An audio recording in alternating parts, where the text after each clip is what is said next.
Você sabia que na Bíblia Sagrada Jesus se comparou a uma serpente? Eu sei que você pode dizer assim, serpente, por exemplo, o pecado da humanidade, o pecado de Adão e Eva foi através de uma serpente. Então, quando nós falamos de serpente, serpente sempre você já pensa em algo ruim. Por exemplo, na Bíblia Sagrada, no livro de Apocalipse, capítulo 12, versículo 9, a Bíblia vai falar da antiga serpente se referindo ao diabo, se referindo a coisas ruins, ao próprio diabo, vamos analisar, ou ao anticristo. Então, serpente geralmente é considerado uma coisa ruim. Só que quando nós vemos na Bíblia Sagrada, no versículo 14 do Evangelho de João, capítulo 3 do Evangelho de João, versículo 14, a Bíblia está falando sobre Jesus comparado com uma serpente. Por exemplo, olha aqui, vou te mostrar. E ele diz assim, verso 14: Da mesma forma como Moisés levantou a serpente no deserto, assim também é necessário que o Filho do Homem seja levantado. Ei, ele está dizendo que da mesma maneira que Moisés levantou uma serpente, o Filho do Homem também vai ser levantado. Aí vem uma pergunta: se serpente é uma conotação de algo ruim, por que Jesus comparou a uma serpente?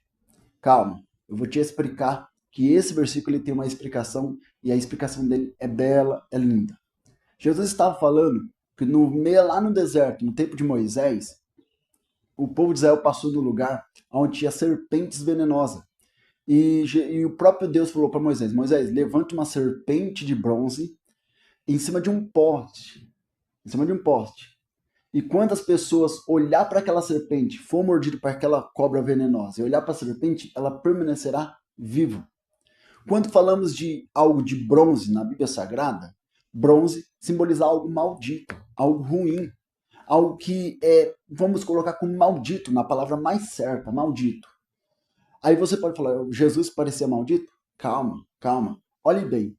Quando Deus fala aquilo para Moisés, e Moisés levanta aquela serpente de bronze, e as pessoas olhar para aquela serpente de bronze, ela se permanecia viva. Primeira coisa que nós olhamos nisso aqui mostramos que quando nós olhamos para Cristo, nós conseguimos ter vida. Olhamos para Cristo, mantemos a vida, porque não há outro lugar para olhar a não ser Cristo. Mas olha aqui que eu vou falar para você. A serpente é considerada não um animal, mas o símbolo da serpente é considerado como algo maldito. Não é verdade?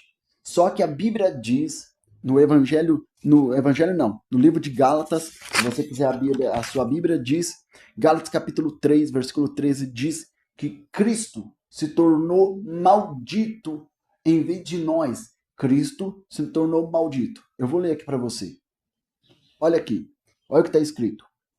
Versículo 13 do capítulo 3 diz assim: Cristo nos redimiu da maldição da lei quando se tornou maldito em nosso lugar. Então Cristo se tornou maldito em nosso lugar porque é nós que éramos malditos.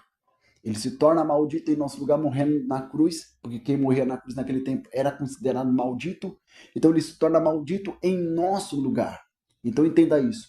Cristo, ele se levantou e se tornou maldito. Se levantou com uma cruz em nosso lugar. Para o quê? Para nos dar vida.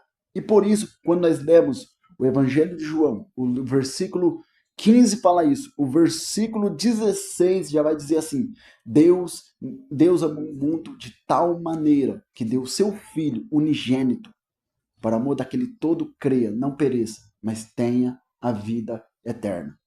Cristo tornou maldito por mim e por você. Cristo, ele nos amou primeiro. Se você gostou dessa palavra, gostou desse conhecimento, se inscreva no canal, compartilhe, curte. Compartilha para alguém, para a pessoa ter esse conhecimento. Essa pessoa às vezes leu esse versículo e não entendeu. Deus abençoe.